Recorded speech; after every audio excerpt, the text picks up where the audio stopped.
الشيطان الرجيم بسم الله الرحمن الرحيم وإنها لكبيرة إلا على الخاشعين الذين يظنون أنهم ملاقو ربهم وأنهم إليه راجعون صدق الله العلي العظيم وصدق رسوله النبي الكريم والحمد لله رب العالمين نحمده ونصلي على رسوله الكريم محترم মুরব্বিয়ান کرام যুবক ভাইরা রব্বুল আলামিনের শাহী দরবারে শুকরিয়া আদায় করি সকলে বলি আলহামদুলিল্লাহ আল্লাহর কত বড় নিয়ামত কত বড় ইহসান যখন নফস শয়তানের বাজার খুব গরম কার বাজার গরম নফসের বাজার খুব গরম শয়তানের বাজার খুব গরম যখন নফসের রাজত্ব যখন বেশি চলতেছে শয়তানের রাজত্ব যখন বেশি চলতেছে এই মুহূর্তে আবার করোনার আযাবও চলতেছে আমাদের গুনাহের কারণে আমাদের চলাফেরার সমস্যার কারণে আমাদের বদহানির কারণে আমাদের গুনাহের কারণে আল্লাহর পক্ষ থেকে যে আযাব এই আযাব আসছে তো আসছেই এখনো চলছে আল্লাহ পাক আল্লাহর আযাব থেকে আমাদেরকে আমাদের দেশবাসীকে সারা বিশ্বের সকলকে আল্লাহ পাক হেফাজত করুন বলেন আমিন এতগুলা সমস্যা এত সমস্যার পরেও আল্লাহ পাক আমাদের এই কতগুলো মানুষকে তৌফিক দান করেছেন তার রহমতের দরবারে তার ঘরের মেহমান হওয়ার জন্য বসার জন্য কোরআনে কারীমের দু চারটা কথা বলার জন্য শোনার জন্য এটা যে আল্লাহ পাকের কত বড় ইহসান আসলে গভীরভাবে চিন্তা করলে এটা যে কত বড় ইহসান কল্পনাই করা যায় না কত বড় ইহসান আবার শুকরিয়া আদায় করি আলহামদুলিল্লাহ যখন এই সময় পাবেন যখন এই মনের হালাত ভালো থাকবে একটু নেক আমল করে ফেলবেন হতে পারে এই নেক আমলটা কিয়ামতের দিন আপনার নাজাতের ওসিলা হয়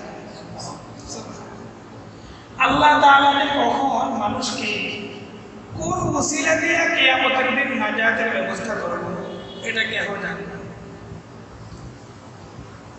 বুজুর্গান দিন আল্লাহর ওলি যারা আউলিয়া কেরাম যারা এটা হাদিসের কথা আল্লাহর ওলিদের কথা যখন তোমার মনটা ভালো থাকবে যখন তোমার মনে চায় যখন তোমার সুযোগ আছে তখন একটু নেক আমল করে কারণ এমনও হতে পারে যে এক সময় তোমার মন নেক আমল করতে চাবে না এক সময় এমন হতে পারে যে তোমার মন নেক আমল করতে চায় না এমনও হতে পারে যে তোমার সময় থাকবে না এই জন্য যখনই মনে চায় মনটা ভালো থাকে সময় থাকে সাথে সাথে এই সময়টাকে নেক আমলের মধ্যে লাগায় কিসের মধ্যে লাগায় দাও নেক আমলের মধ্যে লাগায়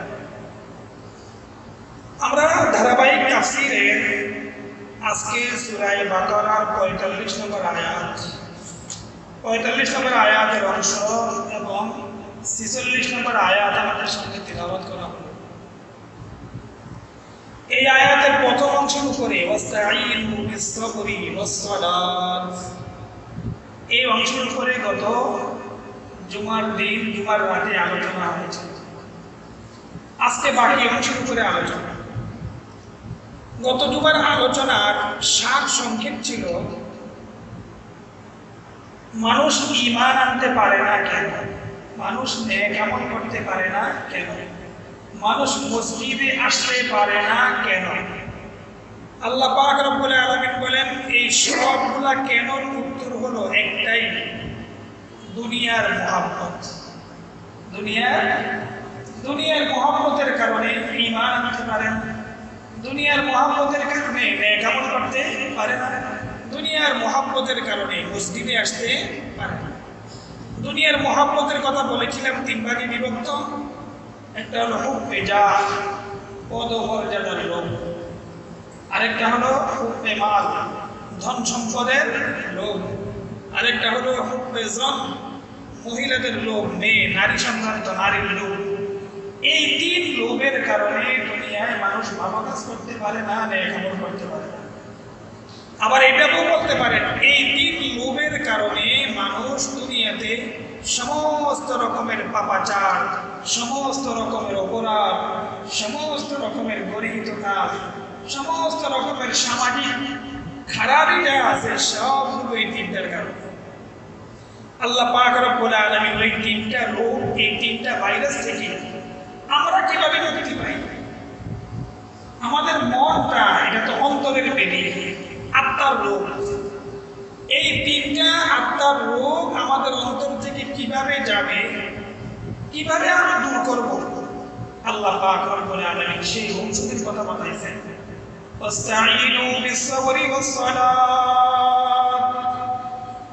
তোমরা আল্লাহর কাছে সাহায্য চাও কিসের বিরুদ্ধে? দুনিয়ার মুহাব্বতের বিরুদ্ধে। দুনিয়ার মুহাব্বত থেকে বাঁচার জন্য তোমরা আল্লাহর কাছে কি চাও? সাহায্য চাও। কিভাবে সাহায্য চাইবা? দুইভাবে সাহায্য চাও, নামাজের মাধ্যমে আর সবরের মাধ্যমে। কয় জিনিসের মাধ্যমে? সবরের মাধ্যমে আর নামাজের মাধ্যমে। নামাজের মাধ্যমে মালের মুহাব্বত, পদমর্যাদার মুহাব্বত নামাজের মাধ্যমে দূর হয়ে যায়। কারণ নামাজের শুরু থেকে নিয়ে সালাম পর্যন্ত, তাকবীরে তাহরিমা থেকে নিয়ে সালাম পর্যন্ত নামাজের যতগুলো কাজ আছে সবগুলো কাজের মধ্যে আমাদের একেবারে হেয়তা, বিনয়ী, প্রত্যেকটা কাজের মধ্যে আল্লাহ পাক বিনয়ী শিক্ষা দিয়েছেন। নামাজের তাকবীরে তাহরিমা থেকে নিয়ে সালাম পর্যন্ত যতগুলো কাজ আছে সবগুলোর মধ্যে বিনয়ী। তাকবীরে তাহরিমা বাদি, আল্লাহু আকবার বলে তাকবীরে তাহরিমা যখন বাদি, তখন আমার মনের মধ্যে কি আসে? যে আমি মহান রব্বুল আলামিনের দরবারে আমি দাঁড়াইছি, মহান রবের দরবারে আমি দাঁড়াইছি। হাত পা নাড়ানো যাবে না, মাথা নাড়ানো যাবে না, জামা কাপড় নাড়ানো যাবে না, শরীর নাড়ানো যাবে না, স্থিরভাবে দাঁড়াইতে হবে। কারণ আমাকে দেখতেছেন স্বয়ং রব্বুল আলামিন, আমাকে স্বয়ং কে দেখতেছেন? রব্বুল আলামিন। এই যে তাকবীরে তাহরিমা থেকে বিনয়ী শুরু হয়ে গেল, একেবারে সিজদার মধ্যে মাথা লাগায়, রুকুতে মাথা ঝুঁকে দিলেন, আর সিজদার মধ্যে একেবারে মাথা একেবারে লাগায় দিলেন বিনয়ী। আল্লাহ পাক রব্বুল আলামিন রুকুর মাধ্যমে, তাকবীরে তাহরিমার মাধ্যমে, সিজদার মাধ্যমে, আর সর্বশেষ আখিরি বৈঠকের মধ্যে দোয়া লাগায় গেছেন, দোয়ায়ে মাসুরা। আল্লাহুম্মা ইন্নী যালামতু নাফসি, সর্বশেষ আল্লাহুম্মা ইন্নী যালামতু নাফসি। আল্লাহ আমি বড় অপরাধী। বলেন আল্লাহ আমি। দেখছেন, এতক্ষণ পর্যন্ত শরীরের অঙ্গ দিয়ে আমি বুঝাইছি, শরীরের অঙ্গ প্রত্যঙ্গের ভাব দিয়ে বুঝাইছি আল্লাহ আমি কিচ্ছুই না, তুমি মহান। সুবহান রাব্বিয়াল আযীম বলেছি, আল্লাহ তুমি মহান। সুবহান রাব্বিয়াল আ'লা বলেছি, আল্লাহ তুমি সুমহান। সর্ব জায়গায় বলেছি আল্লাহু আকবার, সর্ব জায়গায় বলেছি আল্লাহু আকবার। রুকুতে আল্লাহু আকবার, সিজদায় আল্লাহু আকবার, উঠতে আল্লাহু আকবার। সবচেয়ে বড় কে? আল্লাহ। সবচেয়ে ছোট কে? আমি। সবচেয়ে বড় কে? আল্লাহ। আর সবচেয়ে ছোট আমি। এই যে আমার ছোট বলতে বলতে এবার দোয়া করতেছি, আল্লাহুম্মা ইন্নী যালামতু নাফসি যুলমান কাসীরা। আল্লাহ কতটি গুনাহ করছি, কি পরিমাণ জুলুম করছি, সবচেয়ে বেশি জুলুম অত্যাচার আমি করেছি, নাফরমানি আমি করেছি, ভুল আমি করেছি। ওয়ালা ইয়াগফিরুয যুনুবা ইল্লা আনতা, আল্লাহ আমার গুনাহগুলো ক্ষমা করার মতো আপনি ছাড়া আর কেহ নাই, আপনি ছাড়া আল্লাহর কাছে নিজে একেবারে আত্মসমর্পণ করে দিয়েছে। আপনি ছাড়া আমাদের আর কেহই নাই, কেহই নাই আপনি ছাড়া। আর আমি নেকামল করতে পারি নাই, সব গুনার গুনাহ, ভুল আর ভুল। ইবাদত করছি, ইবাদতের মধ্যেও ভুল করে ফেলেছি। নামাজ পড়েছি, নামাজটাও যেভাবে পড়া দরকার সেটাও পড়ি নাই। আরো বড় আশ্চর্যের বিষয়, আমরা যখন আল্লাহর কাছে তওবা করি, ইস্তিগফার করি, তওবা করি, তওবাটাও আমরা সঠিকভাবে করতে পারি না। আল্লাহ পাক আমার কাছে যেভাবে চান সেভাবে আমি তওবাও করতে পারি। এজন্য আল্লাহর একটা ওলি বলেন, সাবাহা বরকাফ তওবা বরলব দিল পুরা সওকে গুনাহ, সাবাহা বরকাফ তওবা বরলব দিল পুরা সওকে গুনাহ, মাসিয়াত রা খানদামি আয়াত বর ইস্তিগফারে মা। আল্লাহর ওলি বলেন, আমরা যে আল্লাহর কাছে তাসবিহ করি, ইস্তিগফার করি, তওবা করি, এটাও বড় আশ্চর্য। হাতের মধ্যে তো তাসবিহ থাকে, দেখাই যে আমি খুব নেকামল করি, নাউজুবিল্লাহ, হাতের মধ্যে তাসবিহ, তাওবা বললাম, ফুটের মধ্যে তাওবার শব্দ, কি বলি? আস্তাগফিরুল্লাহ রাব্বি মিন কুল্লি যামবি ওয়া আতুবু ইলাইহি, মুখে ইস্তিগফারের শব্দ ব্যবহার করি, কিন্তু অন্তরের হালাত কি? দিল ফুর আযওকে গুনাহ, অন্তরের মধ্যে কিন্তু গুনাহের ভাষা, অন্তরের মধ্যে কিন্তু গুনাহের পরিকল্পনা, অন্তর গুনাহের পরিকল্পনায় ভরা, অন্তর গুনাহের পরিকল্পনায় ভরা। এইটাই আমরা পড়ি আস্তাগফিরুল্লাহ, মুক্তি আস্তাগফিরুল্লাহ পড়ি, কিন্তু মনে মনে আছে যে এখান থেকে বাড়িতে গেলেই, এখান থেকে বাড়িতে গেলেই ওই অমুকের এই জিনিসটা তাকে ধমকাইতে হবে, তাকে ডাক দিতে হবে, তার থেকে সুদের টাকাটা নিতে হবে। অন্তরের মধ্যে এখান থেকে যাইয়েই এমন লোক আছে না যে নামাজ পড়তে এসে নামাজের থেকে যাই এখনই করে নামাজ, এমন লোক আছে মসজিদে নামাজ পড়ছে, নামাজ পড়ে বাড়িতে গেছে অথবা কোথাও গেছে, ওখানে যাইয়ে মদের বোতলটা নামাজ ইস্তিগফার বাদ দিয়ে বলে, কিন্তু অন্তরের মধ্যে হলো কি? অন্তরের হালাত পরিবর্তন নাই, অন্তরের মধ্যে পরিকল্পনা, কিভাবে গুনাহ করব, কিভাবে গুনাহ করব। এই আমি অফিসে যাব, ওখান থেকে আমি বসে নিব, এই আমি অমুক জায়গায় যাবো, অমুককে ঠকাবো, আমি বাজারে যাব, আমি আমার মাপের মধ্যে পাল্লার মধ্যে কম দিব, আমি জিনিসের মধ্যে আমার ব্যবসায়ী ভাইয়ের মধ্যে মিশ্রণ দিব, ঠকাবো, দাগাবাজি করবো, ধোকাবাজি করবো। তো আল্লাহর ওলি বলেন, ভাই এটা কেমন তওবা বলো তো? সাবাহা বরকাফ তওবা বরলব দিল পুরা সওকে গুনাহ, মাসিয়াত রা খানদামি আয়াত বর ইস্তিগফারে মা। নাফরমানি গুনাহ আমাদের ইস্তিগফারে গুনাহে হাসে, আমাদের ইস্তিগফার শুনে কে হাসে? গুনাহ হাসে, শয়তান হাসে। শয়তান আমাদের তওবার কথা শুনে, আমাদের তওবার ইস্তিগফার শুনে কি হাসে? শয়তান হাসে। তো দেখছনি তওবা করতেছে, আল্লাহর কাছে ইস্তিগফার করতেছে, কিন্তু মনের মধ্যে কি? গুনাহের পরিকল্পনা, মনের মধ্যে গুনাহের পরিকল্পনা, যে এখান থেকে বাইরে গেলে অমুকের উপর জুলুমটা শোনাবো, এখান থেকে বাইরে গেলে অমুক ভাবে ধোঁকাবাজিটা করবো, শুধু কিসের ধান্দা? টাকা টাকা। বড় আজীব হালাত। তো নামাজের দ্বারাই আল্লাহ পাক রব্বুল আলামিন, নামাজের দ্বারাই রব্বুল আলামিন এই যে সব জায়গায় আমাদেরকে আদব শিখিয়ে দিয়েছেন, বিনয় শিখিয়ে দিয়েছেন। এই বিনয়ের দ্বারাই, নামাজের দ্বারাই মানুষের অন্তর থেকে পদমর্যাদার লোভ, অহংকার এগুলো বের হয়ে যায়। সুবহানাল্লাহ। যে নামাজে অভ্যস্ত হয়ে গেছে, 5 ওয়াক্ত নামাজ পড়ে, অথবা যে নামাজ সুন্দরভাবে যে পড়ে, তার অন্তরের মধ্যে অহংকার থাকে না। তার অন্তরে কি থাকে না? অহংকার থাকে না। দেখবেন নামাজি মানুষ মাটির মানুষ, নামাজি মানুষ মাটির মানুষ, তার মধ্যে অহংকার থাকে না, তার মধ্যে আল্লাহর ভয় থাকে। কি থাকে? আল্লাহর ভয় থাকে। ওই যে জবান দিয়ে উচ্চারণ করছে আল্লাহু আকবার, জবান দিয়ে উচ্চারণ করছে সুবহান রাব্বিয়াল আ'লা, জবান দিয়ে উচ্চারণ করেছে সুবহান রাব্বিয়াল আযীম। এই শব্দগুলো মুখ দিয়ে উচ্চারণ করছে, এগুলোর প্রভাব অন্তরের মধ্যে পড়ে। এগুলোর প্রভাব কোথায় পড়ে? অন্তরের মধ্যে পড়ে। নামাজের মধ্যে যে দোয়া পড়ছে আল্লাহুম্মা ইন্নী যালামতু নাফসি, এই মুখে তেলাওয়াত করলে এগুলোর আসর অন্তরের মধ্যে পড়ে। এই জন্য নামাজি ব্যক্তির অন্তরের মধ্যে ঈমান থাকে, আল্লাহর ভয় থাকে, আবার আল্লাহর কাছে তার আশাও থাকে। আল্লাহর কাছে তার কি থাকে? আশাও থাকে যে আল্লাহ পাক কোনো না কোনো উসিলায় হয়তো আমাকে মাফ করে দিবেন, আল্লাহ পাক কোনো না কোনো উসিলায় আমাকে মাফ করে দিবেন, আল্লাহ পাক কোনো না কোনো উসিলায় আমার এই পেরেশানি দূর করে দিবেন। নামাজি ব্যক্তির অন্তরে আশাও থাকে, ভয়ও থাকে, আর সবচেয়ে বড় জিনিস অহংকার থাকে না।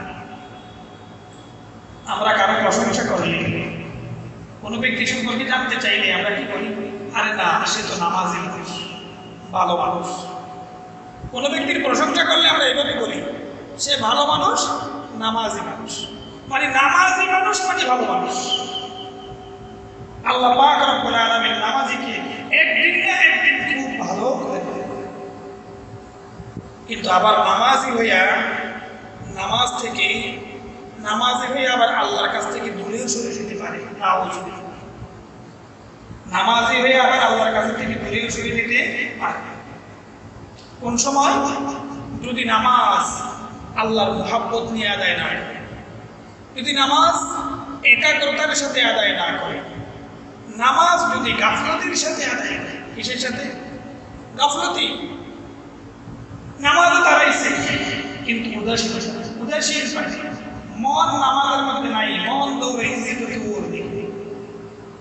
আমার শরীরটা মসজিদে, শরীরটা আল্লাহর দরবারে, কিন্তু মনটা আল্লাহর দরবারে নাই। মন চলে গেছে অনেক দূরে, আমার অন্তর চলে গেছে অনেক দূরে। এমন যদি হয়, এই নামাজের দ্বারা আল্লাহর নৈকট্য লাভ হয় না, বরং এই নামাজের দ্বারা নৈকট্যের পরিবর্তে আল্লাহর থেকে অনেক দূরত্ব হয়ে যায়। নামাজের মাধ্যমে আল্লাহর নৈকট্য লাভ হয়, আবার নামাজের দ্বারায় আল্লাহর থেকে দূরত্ব বেড়ে যায়। কোন নামাজের দ্বারা আল্লাহর নৈকট্য লাভ হয়? যেই নামাজের মধ্যে একাগ্রতা আছে, আল্লাহর ভয় আছে, আল্লাহর মুহাব্বত আছে। আল্লাহর মুহাব্বত নিয়ে যখন মানুষ নামাজ পড়ে, তখন খুব ইতমিনানের সাথে নামাজ পড়ে, খুব সুন্দরভাবে নামাজ পড়ে। ঠিক দাঁড়ানোটা যেভাবে দরকার সেভাবে দাঁড়ায়, রুকুটা যেভাবে করা দরকার সেভাবে করে, সিজদাটা যেভাবে করা দরকার সেভাবে করে। আর যখনই মানুষের অন্তরে আল্লাহর মুহাব্বত নাই, আল্লাহর ভয় নাই, আল্লাহর কথা মনে নাই, উদাসীনতার সাথে নামাজ পড়ে, তখন এই নামাজের দ্বারাই দূরত্ব বেড়ে যায়। রুকুটা সুন্দরভাবে হয় না, সিজদাটা সুন্দরভাবে হয় না, বড় আজই নামাজে এত কষ্ট করে আসে কিন্তু নামাজটা সুন্দরভাবে পড়ে না। কত তাড়াতাড়ি নামাজটা পড়া যায়, যত তাড়াতাড়ি আছে মসজিদ। দেখবেন বাজারে গেলে তাড়াতাড়ি করবেন, টিভির সামনে বসলে তাড়াতাড়ি করবেন, মোবাইল সামনে নিয়ে বসলে তাড়াতাড়ি করবে না, খেলা দেখার সময় তাড়াতাড়ি করবে না, অন্য কোথাও তাড়াতাড়ি নেই। শুধু তাড়াহুড়া আছে মসজিদ, সমস্ত তাড়াহুড়া মসজিদ। এটা মুনাফিকের আলামত, এটা মুনাফিকের আলামত। ঈমানদার যে আল মুমিনু ফিল মাসজিদি কাসসামাকি ফিল মা, ঈমানদার মসজিদের মধ্যে এমন ইতমিনানে থাকে যেমন পানির মধ্যে মাছ। মাছ পানি পাইলে সে মনে করে তার পুরা সব কিছু তার নিরাপদ স্থান হলো পানি, খুব নিজেকে নিরাপদ মনে করে। আর মুনাফিকরা মসজিদে আসে তাড়াহুড়া, কত তাড়াহুড়া, কিভাবে তাড়াতাড়ি করে মসজিদ থেকে বের হওয়া যায়, শুধু তাড়াতাড়ি। সাল্লাল্লাহু আলাইহি ওয়াসাল্লাম আসওয়াউন নাসি সারাকা আল্লাযী ইয়াসরিফু ফি সালাতিহি। আল্লাহর হাবিব মুহাম্মদুর রাসূলুল্লাহ সাল্লাল্লাহু আলাইহি ওয়াসাল্লাম বলেন, দুনিয়ার মধ্যে কত রকমের চোর দেখবা। দুনিয়ার মধ্যে কত রকমের চোর। কেউ জুতা চোর, কেউ মানুষের মোবাইল চোর, কত রকমের চোর দুনিয়াতে। আল্লাহর হাবিব বলেন, সবচেয়ে নিকৃষ্টতম চোরের পরিচয় কি জানো? সবচেয়ে নিকৃষ্টতম চোর ওই ব্যক্তি যে নামাজের মধ্যে চুরি করে। নাউযুবিল্লাহ। সর্বনিকৃষ্ট চোর কে? নামাজের মধ্যে যে চুরি করে। নামাজের মধ্যে চুরি কি? নামাজের মধ্যে চুরি হলো যে ব্যক্তি সুন্দরভাবে রুকুটা আদায় করে না, যে ব্যক্তি সুন্দরভাবে সিজদাটা আদায় করে না, এই সুন্দরভাবে নামাজের কাজগুলো আদায় না করা, এটাই হলো চুরি করা। আর এই চোর হলো সমাজের মধ্যে সর্বনিকৃষ্ট। আল্লাহ পাক আমাদেরকে, আমাদের এই মহল্লাবাসীকে সকলকে আল্লাহ পাক এই নিকৃষ্টতম চোরের তালিকা থেকে হেফাজত করুন। আল্লাহ পাক আমাদের সকলকে সুন্দরভাবে যেমনটা আল্লাহ চান, আল্লাহর হাবিব চান, তেমনভাবে নামাজ পড়ার তৌফিক দান করুন।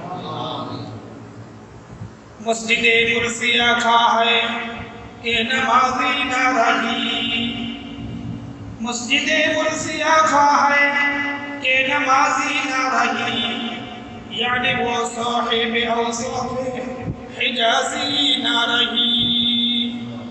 আল্লাহর ওলি বলেন, মসজিদগুলা কাঁদে। মসজিদগুলা কাঁদে।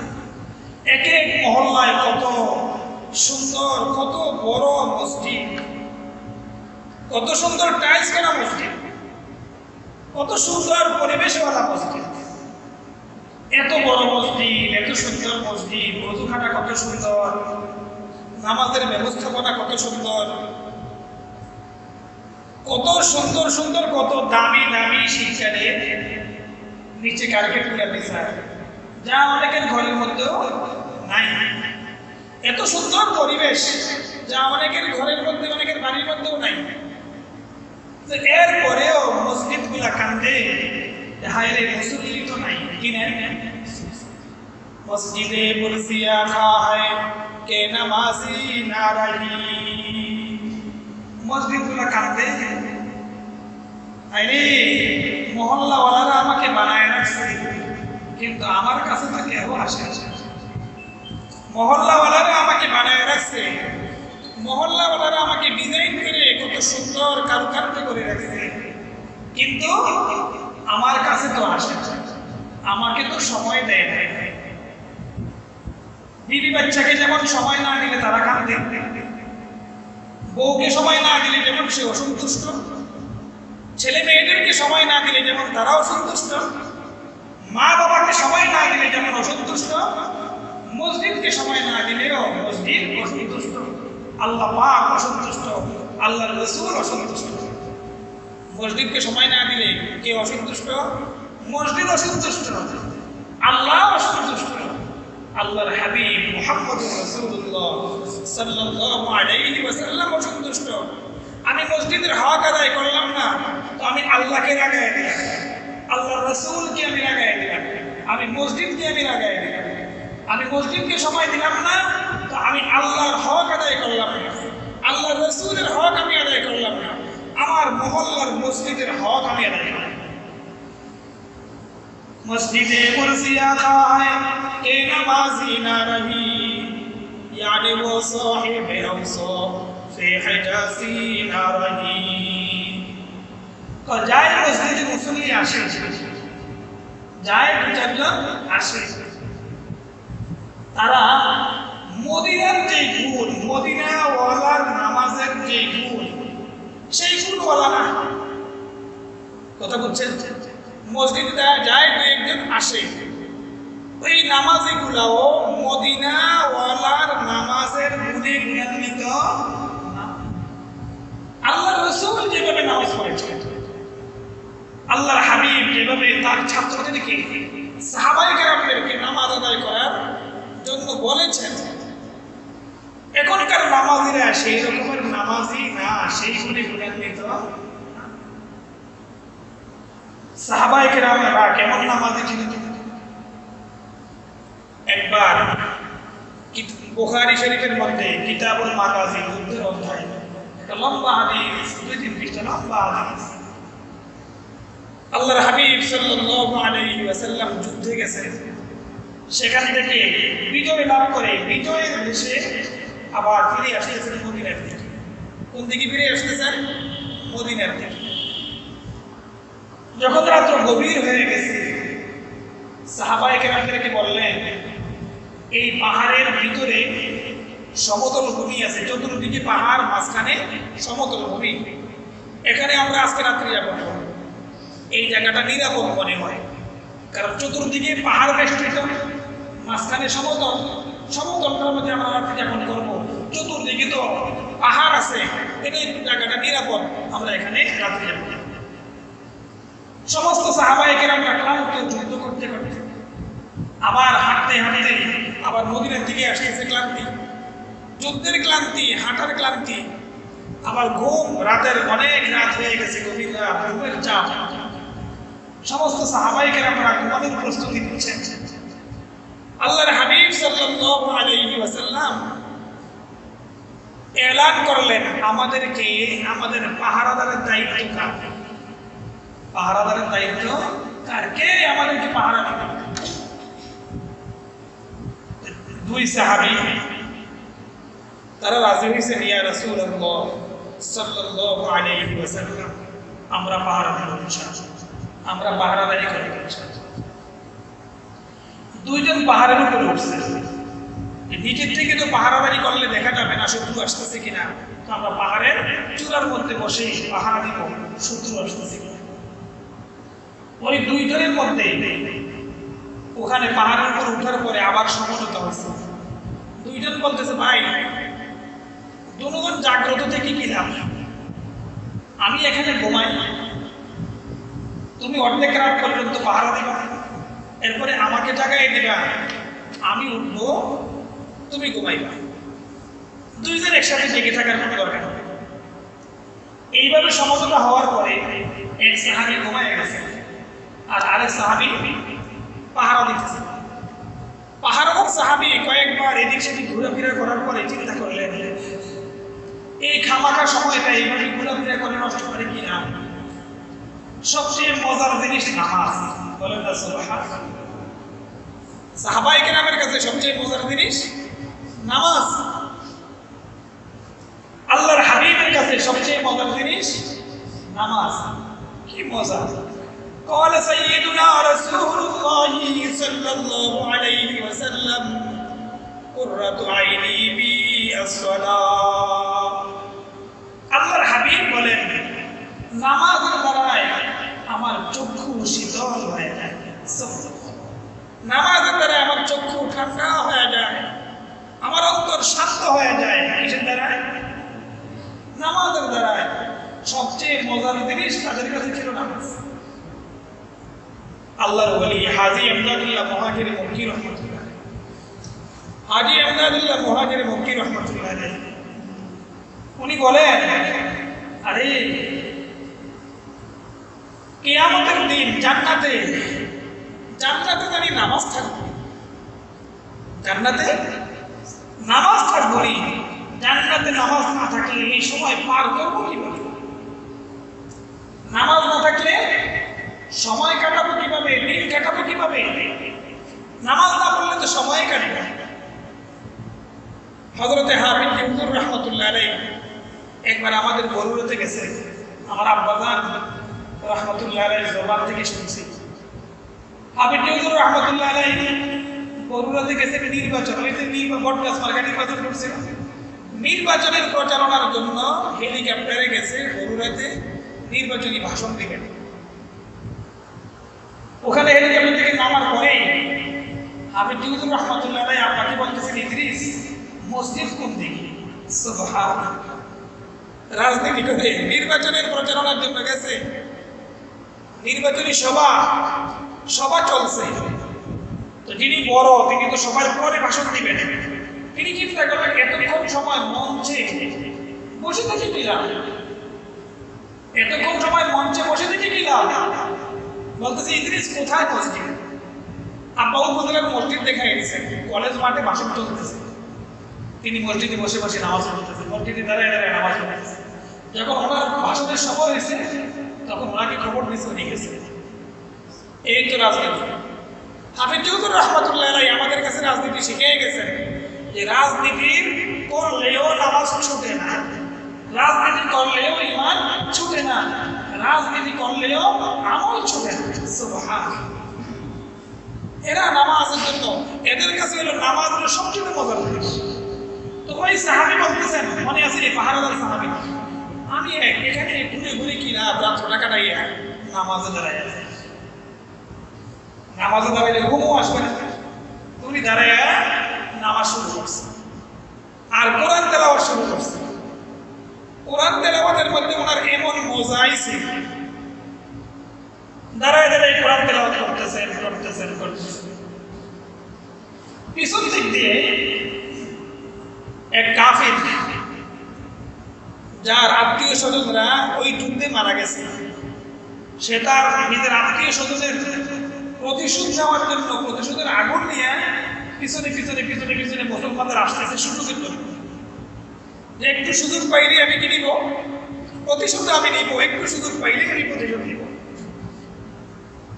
ওই সাহাবী দাঁড়ায় দাঁড়ায় নামাজ পড়তেছে, আর ওই কাফির দূর থেকে দেখছে এইটা একটা লোক দেখা যায়, এবং সে অনেকক্ষণ দাঁড়ায় দাঁড়ায় দেখতেছে, ফলো করতেছে সে কি করে, কোথায় কখন কি করে। দেখেছে না এই যে লোকটা দাঁড়াইছে গাছের মতো দাঁড়াইয়ে গেছে। সুবহানাল্লাহ।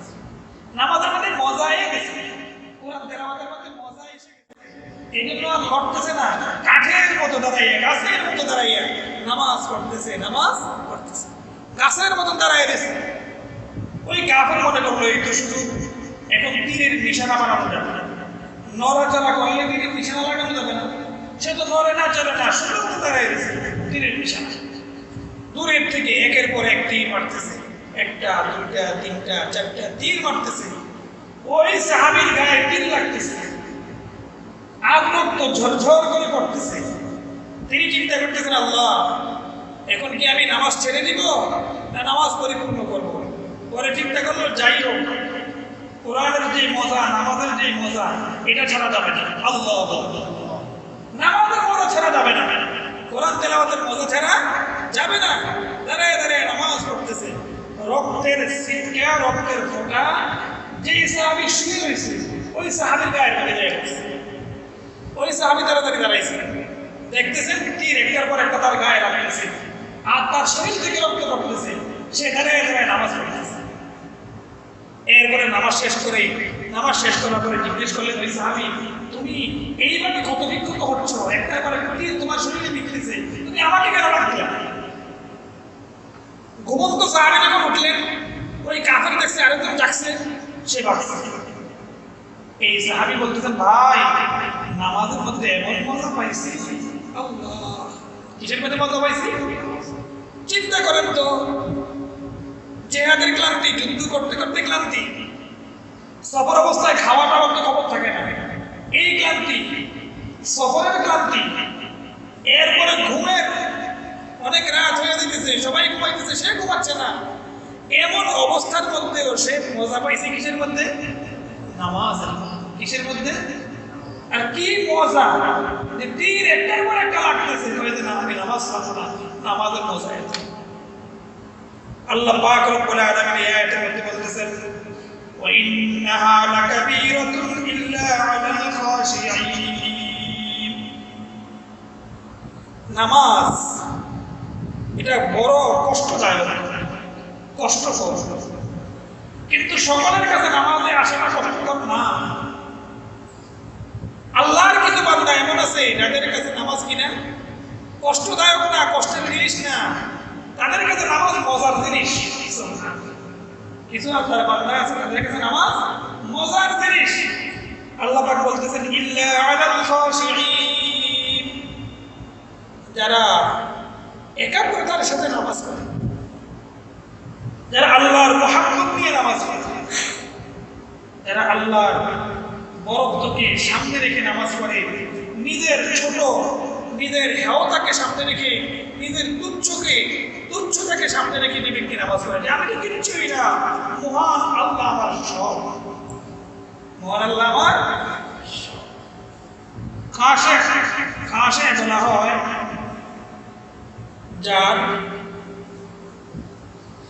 যার চোখ, যার জবান, যার অঙ্গ প্রত্যঙ্গ সব আল্লাহর দিকে ধাবিত। কার দিকে ধাবিত? চোখ নামাজের মধ্যে আল্লাহর দিকে ধাবিত। কেমন যেন চোখে রব্বে কারীমকে দেখতেছে। সুবহানাল্লাহ। কেমন যেন চোখে কাকে দেখতেছে? আল্লাহকে দেখতেছে। নামাজ এভাবে পড়তে হবে। হাদিসে জিবরাইলের মধ্যে জিবরাইল আলাইহিস সালাম বলেছেন, ইবাদত কিভাবে করবা? আনতা আবুদাল্লাহ কান্নাকা তারাহ, আনতা আবুদাল্লাহ কান্নাকা তারাহ। আল্লাহর ইবাদত এমন ভাবে করবে কেমন যেন তুমি আল্লাহকে দেখতেছো। কাকে দেখতেছো?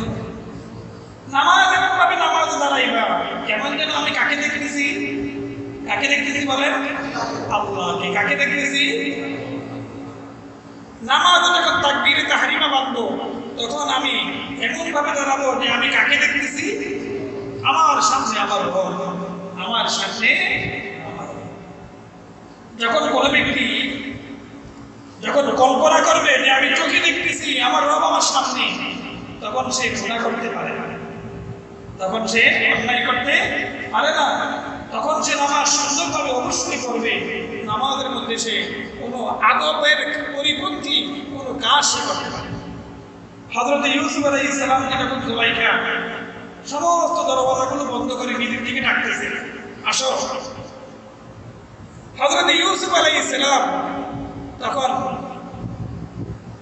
আল্লাহর একটা নিদর্শন দেখছেন, মানে তার বাবা ইয়াকুব আলাইহিস সালামকে কোন মুফাসসিরিনে কেরামের মধ্যে ইয়াকুব আলাইহিস সালামকে দেখছেন। ইয়াকুব আলাইহিস সালাম তার সামনে হাজির। বাবা হাজির দেখে আশপাশে থেকে হাত করে। তো যখনই মানুষ মনে করবে, যখন মুসল্লি মনে করবে আমার সামনে আমার রব, তখন সে আর তার মন এদিক সেদিক যাবে না, মন একাগ্র চিত্তে নামাজের মধ্যে ছিল। আল্লাহ পাক আমাদেরকে একাগ্র চিত্তে নামাজ আদায় করার তৌফিক দান। এটা হলো খুশুক। الذين يظنون أنهم ملاقو ربهم وأنهم إليه راجعون।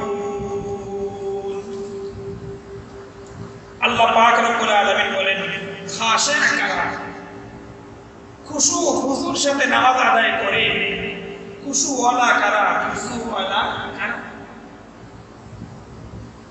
الذين يظنون أنهم ملاقو ربهم। খুশু ওয়ালা তো তারা যারা বিশ্বাস করে তাদের প্রভুর সাথে তাদের সাক্ষাৎ হবে। যারা বিশ্বাস করে তাদের প্রভুর সাথে তাদের কি হবে? সাক্ষাৎ হবে। কিয়ামতের দিন আল্লাহর সাথে সাক্ষাৎ হবে। কিয়ামতের দিন আল্লাহর সাথে সাক্ষাৎ হবে। সেখানে আমি কি জবাব দেব? নামাজের মধ্যে যে আমার একাগ্রতা নাই, নামাজের মধ্যে আমার উদাসীনতা, সেদিন আমার রবের কাছে আমি কি জবাব দেব? বেয়াদবির থেকে গায়ের হাতের বালা পায়, বেয়াদবির থেকে গায়ের হাতের বালা। অনেক সময় তো এমন হয়ে যায় যে নামাজ পড়ে কিন্তু উদাসীনতার সাথে নামাজ পড়ে। কোনো কোনো আল্লাহর ওলি বলেন, আমাদের কাছে মনে হয় যে একেবারে যে নামাজ পড়ে না, তার থেকে কিনা তার থেকে যে নামাজে আসে কিন্তু উদাসীনভাবে নামাজ পড়ে, তার ক্ষতি বেশি হয়ে যাবে। তার ক্ষতি, কারণ সে আল্লাহর দরবারে তারা উদাসীনতা উদাসীন, আর যে আসে তা তো আসে। আল্লাহর দরবারে উদাসীনভাবে দাঁড়ানো যাবে না, এটা বড় বেয়াদবি, চরম বেয়াদবি। এই জন্য নামাজ দাঁড়াইতে হবে আল্লাহর মহব্বত নিয়ে। আনতা আবুদাল্লাহ কাআন্নাকা তারাহ। আমি আল্লাহর ইবাদত করব কিভাবে? আমি মনে করব আমি কাকে দেখতেছি। ফাইন লাম তাকুন তারাহু ফাইন্নাহু ইয়ারাকা। আল্লাহর হাবিব বলেন, যদি তোমার এই কল্পনা, এই বিশ্বাস মনের মধ্যে না আসে যে আমি আল্লাহকে দেখতেছি, তো কমাস কম এই বিশ্বাসটা মনের মধ্যে গাঁথো যে আল্লাহ তো আমাকে দেখতেছে। আমি না আল্লাহকে দেখি না, কিন্তু কমাস কম কে দেখতেছেন? আল্লাহ আমাকে দেখতেছেন। এর মধ্যে কোনো সন্দেহ? এর মধ্যে কোনো সন্দেহ নাই। আল্লাহ যখন আমাকে দেখতেছেন, আমি আল্লাহর সামনে দাঁড়ানো, সেইভাবে আবেগের সাথে সুন্দরভাবে নামাজ আদায় করব। একাগ্রতা আসে কাদের? আল্লাযীনা ইয়াযুন্নুনা আন্নাহুম মুলাকু রাব্বিহিম। একাগ্রতা তো আসে ওই ব্যক্তির যারা মনে করে আমাদেরকে সেই প্রভুর সাথে সাক্ষাৎ করতে হবে। তার সাথে সাক্ষাৎ করতে হবে, আল্লাহর সাথে আমার সাক্ষাৎ হবে। সেদিনে কি জবাব দিব? কি জবাব দিব? وأنهم إليه راجعون। আর তাদের বিশ্বাস তারা আল্লাহর দিকে একদিন প্রত্যাবর্তন করবে। একদিন আমাকে মরতে হবে, একদিন আল্লাহর কাছে আমাকে যেতে হবে। এই বিশ্বাস তাদের থাকে। তারা নামাজ কিভাবে আদায় করে? সুন্দরভাবে আদায় করে, খুশুর সাথে নামাজ আদায় করে, একাগ্র চিত্তে নামাজ আদায় করে। তো নামাজের মধ্যে একাগ্রতা আনার দুইটা আমল এখানে দিচ্ছেন। একটা হলো মনের মধ্যে থাকতে হবে একদিন আমাকে মরতে হবে। বলেন একদিন আমাকে। নামাজের মধ্যে খুশু আসবে কেমনে? একাগ্রতা আসবে কিভাবে? অন্তরের ইতমিনান আসবে কিভাবে? দুইটা জিনিস মনের মধ্যে রাখতে হবে। এক নম্বরে আমাকে কি করতে হবে? মরতে হবে। আমাকে মরতে হবে। তো মরতে হলে আমি কি নিয়ে যাব? আমার আমলগুলো ভালো করতে হবে। আর আরেকটা হলো আমাকে বিশ্বাস আমার মনের মধ্যে রাখতে হবে যে আমার তো একদিন আল্লাহর সাথে, যার ইবাদতের জন্য আমি দাঁড়াইছি, যাকে খুশি করার জন্য আমি দাঁড়াইছি, তার কাছে একদিন আমাকে যেতে হবে, তার সাথে একদিন আমার দেখা হবে, তার কাছে একদিন আমাকে জবাব দিতে হবে। এই জবাবদিহিতার চিন্তা যখন মনের মধ্যে থাকবে, তখন নামাজের মধ্যে একাগ্রতা আসবে। আর নামাজের মধ্যে যখন একাগ্রতা আসবে, তখন দুনিয়ার মহাব্বত, পদমর্যাদার মহাব্বত, সম্পদের মহাব্বত, যত লোভ আছে সমস্ত লোভ অন্তর থেকে দূর হয়ে যাবে। আর লোভ যখন দূর হয়ে যাবে, তখন নামাজে আসা সহজ হয়ে যাবে। সুবহানাল্লাহ। কথাটা আবার সিরিয়ালে আনে। যখন মনের মধ্যে এই বিশ্বাস থাকবে, এই কল্পনা থাকবে আমাকে মরতে হবে, আমাকে একদিন আমার রবের সাথে মোলাকাত করতে হবে, এই দুইটা ধারণা, দুইটা জিনিস মনের মধ্যে থাকলে মনের মধ্যে কি আসবে? একাগ্রতা আসবে। নামাজের মধ্যে একাগ্রতা আসবে, নামাজ সুন্দর হবে। আর নামাজের মধ্যে একাগ্রতা আসলে নামাজ আদায় করা কি হবে? সহজ হবে। নামাজের মধ্যে একাগ্রতা আসলে নামাজে আসা সহজ হবে। আর নামাজ যখন আমি পড়া আরম্ভ করবো, তখন আমার অন্তর থেকে সব দুনিয়ার লোভ বের হয়ে যাবে। দুনিয়ার লোভ বের হয়ে গেলে আমার ঈমান আমলের সাথে চলা, আমার ঈমানি জিন্দেগি আমার সহজ হয়ে যায়। একটার সাথে আরেকটা দিতে, একটার সাথে আরেকটা দিতে। এখন নামাজেই আসে, সুতরাং ঈমান আমল কঠিন কঠিন মনে হয়। 1 মাইল দৌড়তে কষ্ট মনে হয়। ওই যে ডায়াবেটিক্স থেকে বাঁচার জন্য 3 মাইল হাঁটতে হবে, এটা তার কাছে সহজ। সিঁড়ি নিয়ে হাঁটতে হবে, ওটা তার কাছে সহজ। রাতের মধ্যে হাঁটতে হবে, এটা তার জন্য সহজ। 3 মাইল হাঁটতে তার কাছে সহজ, কিন্তু ঘর থেকে মসজিদে আসবে এটা তার কাছে কেন কঠিন? তার মধ্যে এই ধারণা নাই যে আমাকে মরতে হবে, এই চিন্তা নাই যে আমাকে মরতে হবে। আমাকে আল্লাহর সাথে সাক্ষাৎ হবে, করতে হবে, সেখানে আমার জবাব দিতে হবে। আল্লাহ পাক রব্বুল আলামিন আমাদের সকলের অন্তরে আল্লাহর মহব্বত, আল্লাহর ভয়, এবং আমাকে যে মরতে হবে, রব্বে কারীমের সাথে আমার সাক্ষাৎ করতে হবে, এই জিনিসটা আমাদের অন্তরের মধ্যে আল্লাহ পাক বসায় দেয়। সকলে বলেন আমিন। আমরা নামাজ পড়বো একাগ্রতার। বলেন আমরা সকলে নামাজ পড়বো কিভাবে? নামাজ পড়বো একাগ্রতার সাথে। নামাজে একাগ্রতা আসবে কিভাবে? আমার চিন্তা রাখতে হবে যে আমাকে মরতে হবে, আমাকে মরতে হবে। আমার রবের সামনে আমার এই নামাজগুলো পেশ হয়ে যাবে। আমি যদি আমার মা বাবার জন্য কোনো ফল নেই, কোনো জায়গায় যদি আমি হাতিয়ে নেই, উপঢৌকন নেই, তো আমি চিন্তা করি, দোকানদারকে বলি এই ভালো জিনিস দিবা, দোকানদারকে বলি এই ভালো ফলটা দিবা, আমি কিন্তু অমুক জায়গায় হাদিয়া দিব। বলি আমার রবের কাছে আমি এই নামাজের হাদিয়া দিব, আমার এই নামাজের হাদিয়া আমি আমার রবের সামনে পেশ করব। এটা আমাকে থাকতে হবে যে আমার নামাজটা আমি যে আমার রবকে আমি হাদিয়া দিব, এই হাদিয়াটা সুন্দর হবে। আমার আল্লাহর সামনে আমি যে হাদিয়া পেশ করব, আমার হাদিয়াটা সুন্দর কিনা।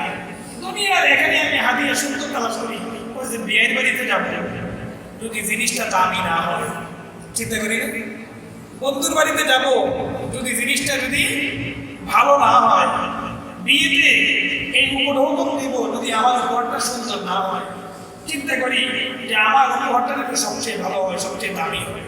তো আমিও আমার রবের কাছে কিয়ামতের দিন আমার হাদিয়া পেশ করবো। আমার নামাজের প্রত্যেক সপ্তাহে একবার আল্লাহর হাবিব মুহাম্মদুর রাসূলুল্লাহ সাল্লাল্লাহু আলাইহি ওয়াসাল্লামের সামনে আমার নামাজগুলো, আমার আমলগুলো পেশ করা হয়। প্রতি সপ্তাহে একদিন, তো সপ্তাহে একদিন যদি আল্লাহর রাসূলের কাছে আমার আমলগুলো, আমার নামাজ ওখানে উপস্থাপন করা হয়, আমার হাদিয়া পেশ করা হয়, তাহলে আমার লক্ষ্য থাকা চাই যে আমার রাসূলের সামনে, আল্লাহর হাবিবের সামনে আমার কেমন নামাজের হাদিয়া সেটা পেয়েছে।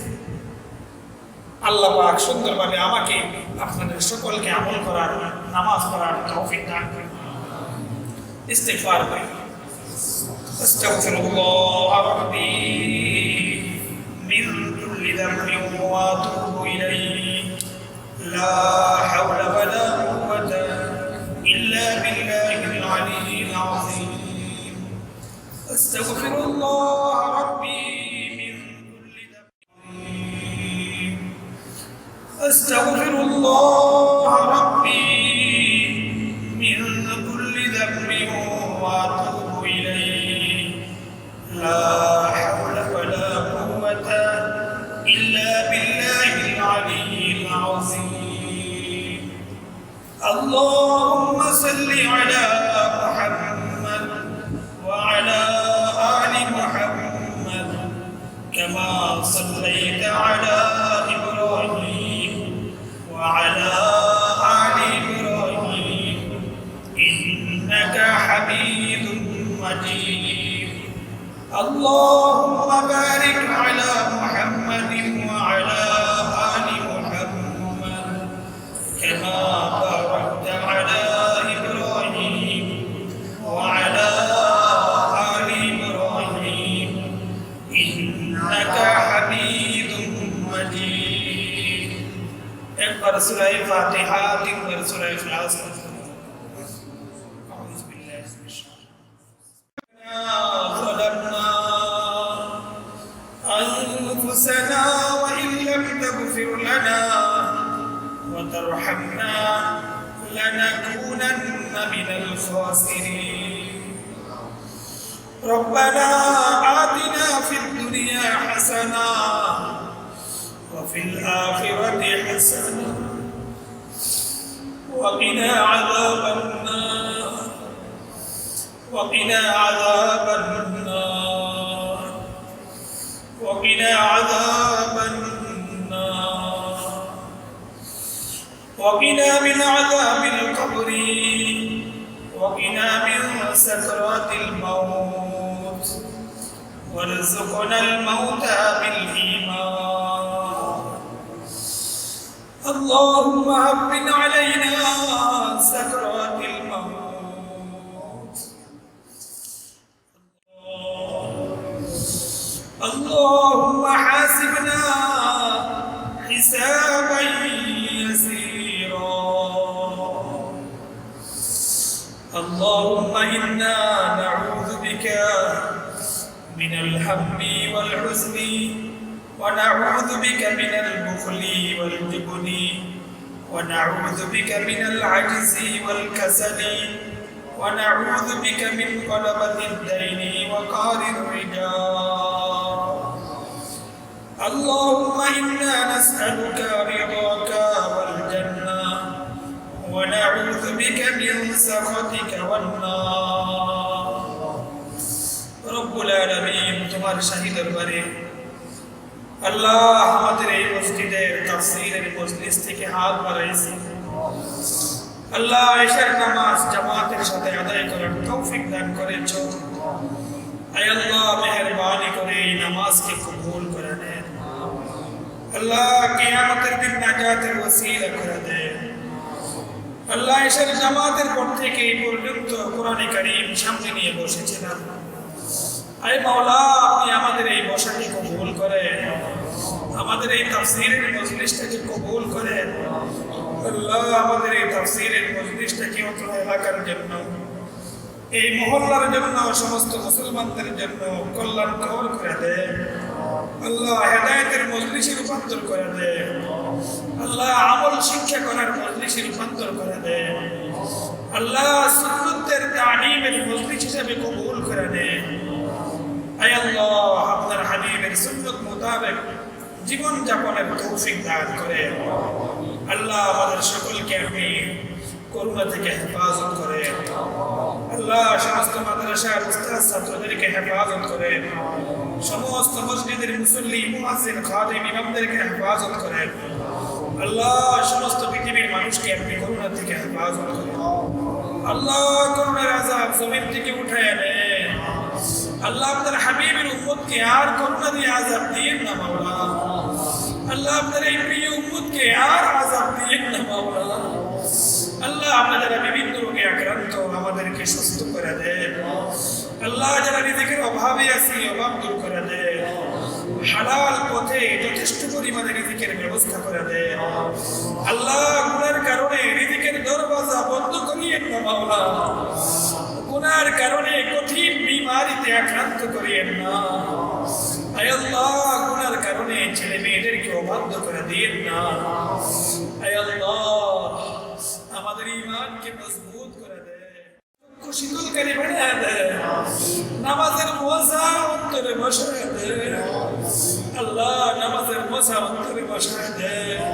আল্লাহ আমার এই মহল্লার সকলকে নামাজি বানায় দেন। আল্লাহ সকলকে মসজিদে হাজির করে দেন। আল্লাহ আমাদের ছেলে মেয়েদেরকে আমলওয়ালা ঈমানওয়ালা আল্লাহ দ্বীনের খাদেম বানায় দিও। আল্লাহ লেখাপড়ায় উন্নতি দিও। আল্লাহ মাদ্রাসাগুলোকে কবুল করো। আল্লাহ ছাত্রদের ভরপুর করে দাও। আল্লাহ যারা মাদ্রাসায় বিভিন্ন সময় সহযোগিতা করেন, রব্বে কারীম তুমি তাদের দানগুলো সহযোগিতাগুলো কবুল করো। তাদেরকে উত্তম বিনিময় দান করো। তাদের সামর্থ্য বাড়ায় দিও। তাদের পেরেশানি মুসিবত দূর করে দিও। আয় আল্লাহ তাফসীর করার মতো কোনো যোগ্যতা নাই। আল্লাহ বিশুদ্ধভাবে যা বলি বিশুদ্ধভাবে বলার মতো তৌফিক দাও। আল্লাহ বিশুদ্ধভাবে বলার মতো তৌফিক দাও। আল্লাহ বিশুদ্ধ ভাষায় বলার মতো জবান দিয়ে দাও। আয় আল্লাহ যেই ভাব নিয়ে তুমি বলেছো কোরআনে সেইভাবে উপস্থাপন করার মতো ভাব দিয়ে দাও। আয় আল্লাহ কোরআন তিলাওয়াত বিশুদ্ধ করার তৌফিক দাও। আল্লাহ কোরআন তিলাওয়াত আসান করে দাও। আল্লাহ তালিম ও তাআল্লুম আসান করে দাও। আল্লাহ তুমি আমাদের ছেলে মেয়েদেরকে রব্বে কারীম তুমি ছেলে মেয়েদেরকে আখলাক চরিত্রবান বানায় দাও। আয় আল্লাহ জানি না কবে মৃত্যুর ডাক আসবে। রব্বে কারীম যখন এই মৃত্যুর দূত তুমি পাঠাও, আল্লাহ ঈমান নিয়ে সুস্থ অবস্থায় এই পৃথিবী থেকে চিরবিদায় নেওয়ার তৌফিক দাও। पाके कुल कल्बे मुरा अज़नी हमा मर्ज़े दिली अज़ तो पहले वालिदी ओ मौलाना कुर्बन अली बाहर फैज़े शेर मर्दे में खुली कर मेरे ईमान को यार कभी बाहर फैज़े शेर मर्दे थानवी कर मेरे ईमान को यार मंजिली आखिरी अर्ज़े खुदा है शाह से तादमे आखिर न मुझको राह से जिस गोरी निकली बदन से मेरी जान कलमाए तौहीद वर्द सबा सुब्हान रब्बिक रब्बिल इज़्ज़ति अम्मा यसिफून व सलामुन अलल मुरसलीन वल्हम्दुलिल्लाहि रब्बिल आलमीन आमीन برحمتك يا أرحم الراحمين.